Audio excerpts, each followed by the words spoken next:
Okay, so a brief update.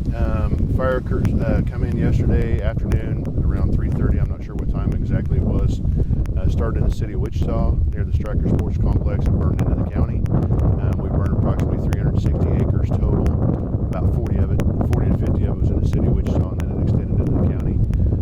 It's 100% contained at this time. We're just working on overhauling and catching hot spots so we don't have any issues.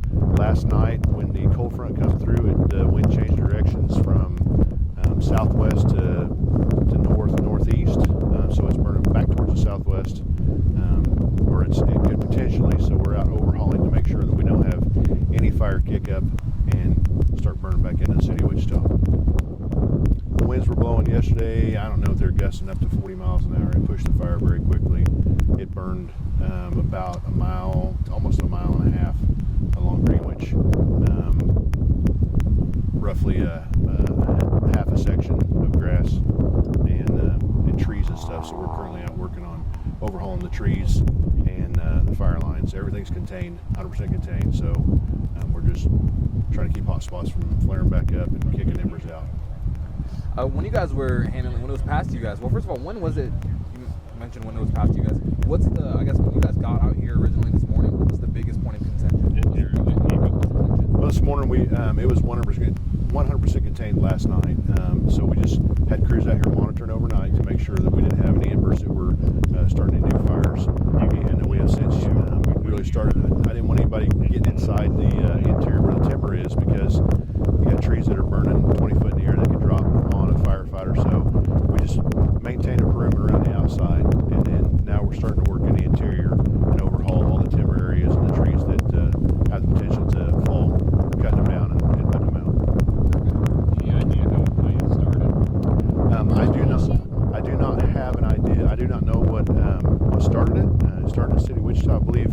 Off to my left over here, I would rule, personally, I would say that it started somewhere over here on the left side near the parking lot. And with the winds blowing as hard as it was, as hard as they were blowing yesterday, it just advanced very quickly. Chief, do you know the cause? Do not know the cause. I don't know that yet. Okay. Were there any structures that were damaged? There were some abandoned buildings that burnt down in the process. They were dilapidated and almost collapsed anyway, and they burned up. And then we had a couple sheds from some property owners that also burned up. But nobody got hurt, correct? Nobody got hurt. Okay, continuing this, could we please get the names of all the agencies that helped? We had Wichita Fire, Sedgwick County Fire, District Number 1, Andover Fire, McConnell, Benton, and I can't think of anybody else off the top of my head. Lots of departments involved. Yeah, numerous departments, and I believe in the briefing yesterday they said who all was involved in it. Awesome. And do we know the number of fire equipment that were used? Off the top of my head, I do not know what it was, and I know they talked about that briefing yesterday. So I'd have to go back and look at some data to know how many units were here, but we had quite a few units. And then, do we have any videos or photos, like drone video or picture, any of that? Does the department have any of that? I think we do have some. I don't know if they were recording any of the videos, but we did put a drone up and tried to get in some of the timber areas to see where we weren't letting guys go back into because of the danger to them. So we were trying to visualize to see how far the fire had advanced. We utilized a drone this morning to check the perimeter with infrared thermal imaging, so we could look at hot spots and identify them and then mark them so we can come back in and overhaul that area. As far as availability of the videos, I'd have to talk to fire prevention to see if they actually recorded it, because I don't know. Being next to a public complex and then also next to like a main road, any number of things could have caused it, but can you, if there's someone watching, for some people that just don't know how easy it is for one of these things to start, can you kind of go into that? And, So the humidity yesterday was extremely low. The humidity was less than 30%. And I want to say at one point it got down to almost 21%. And that is, when it gets that low, it's very easy to throw a cigarette out, throw a match down.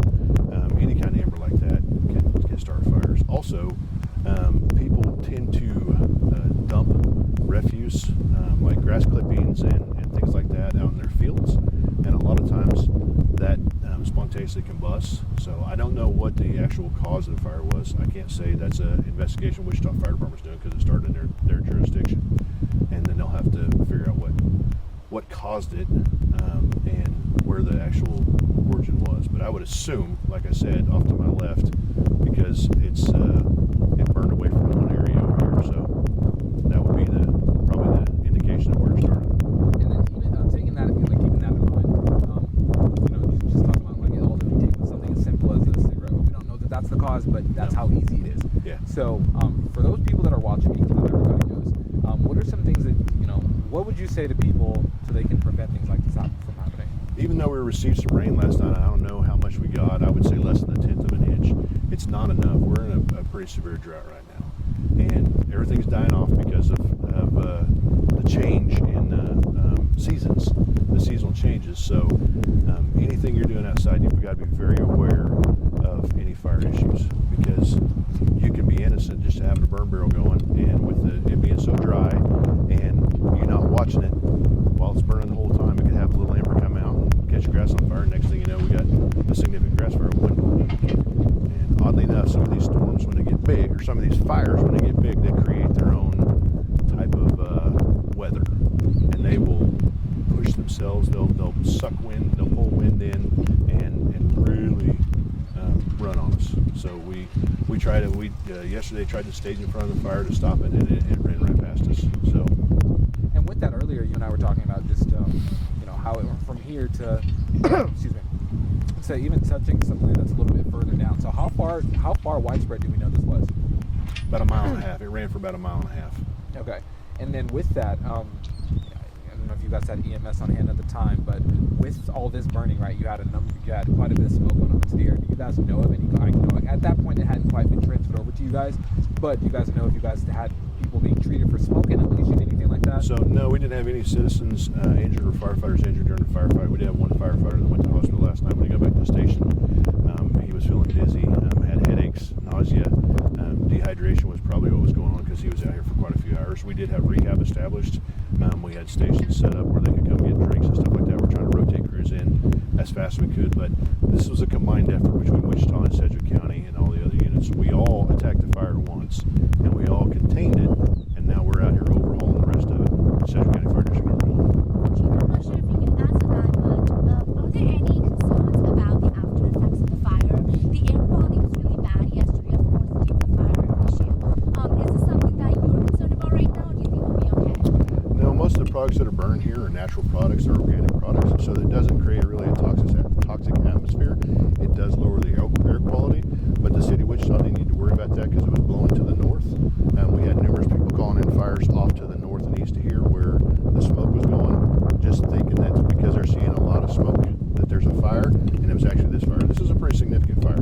We had flame lengths 30 to 40 feet in the air. So How long do you guys plan to be out here checking around? we'll be out here until it's 100% out. So that is our plan. We're working, rotating crews in and out. We're hitting all the trees, the hot spots that we've identified, and then just hitting trees that are burning. Some of the trees burned up through the middle of them, so it looks like a chimney on fire. It's got sparks coming out the top of it, or smoke coming out the top of it. We're just working to overhaul everything we can with minimal amount of resources because we still have to protect the rest of the city and the county. This question might be a little bit tedious because it might be self-explanatory, but as far as putting out hotspots, how do you guys go about that? Is it just see and extinguish? How does that work? We do have thermal imaging cameras. We utilize a drone this morning with thermal imaging technology where it identified hot spots. We go to those hot spots, and then we use water with foam in it, so it helps penetrate, breaks down the surface tension of the water, so it soaks into things better. All of our brush rigs and grass rigs have foam capabilities on it, so we utilize that as we're overhauling. It helps speed the process up to allow the water to soak in to the material, the organic material. And then when dealing with a fire like this counts as something like a wildfire, a grass fire, wildfire, I think we're on the same line because the wind is at play and it's not necessarily a structure that's doing it. And as you mentioned before, once that happens, in lack of better terms, you said it kind of has a mind of its own. It creates its own kind of atmosphere at that point. So you guys said that you guys all attacked it at one time. So what is the way that you guys go about attacking something like this that can go any direction versus something else? Well, the big thing is when it's wind driven, you have to get to the head fire. So you get the head fire is where the fire is burning, and they got to the head fire, and they couldn't keep up with the head fire was burning. It was moving so fast, so we staged units on a mile line in front of the fire to soak down and put a wet line down, and it jumped over them. It got there so quick and jumped over them that they were not able to stop it. But then it got into some hay meadows, what farm kids call hay meadows. They were mowed off, so it was green grass with a little bit of dead stuff in there, and that kind of slowed it down. But it got into the timber area in between the hay meadows, and that's where it caused us problems. And that's where it's still causing us problems. We just have a lot of trees that now have a ton of underbrush that's burning, as well as the trees themselves. Chief, do you think this is going to be a concern with the drought still, being here in the state, and the winds are going to get worse as we go more into, the season? What do you have to say about, do you have any concerns about the fact that this could potentially happen again, and are there any preventative measures we could take to prevent that? Absolutely. It is a concern with the drought conditions we're in, with the weather changes. We tend to get in Kansas, a lot more significant wildland fires during the winter. And people don't think about that, but it's drier in the winter. You have drier air that comes in. When you have drier air, lower humidities, a lot of things burn very quickly. So be very aware of what you're doing when you're listen to what the fire department's doing. If they say do not burn, don't burn. If you're driving around smoking a cigarette, don't throw it out the window. Common sense things need to take place here, and that prevents us from having issues like this. Thankfully, nobody was hurt, no damage to property, so it's not that big a deal. Other than it's just time for the fire department to be out here overhauling and extinguishing the fire. So just be very aware of your surroundings, be aware of what the fire department is telling you, and use common sense. Is there any more preparations that the fire departments do during this kind of time, with maybe next week with maybe more wind and high temperatures again? The biggest thing we do is we change our response plans.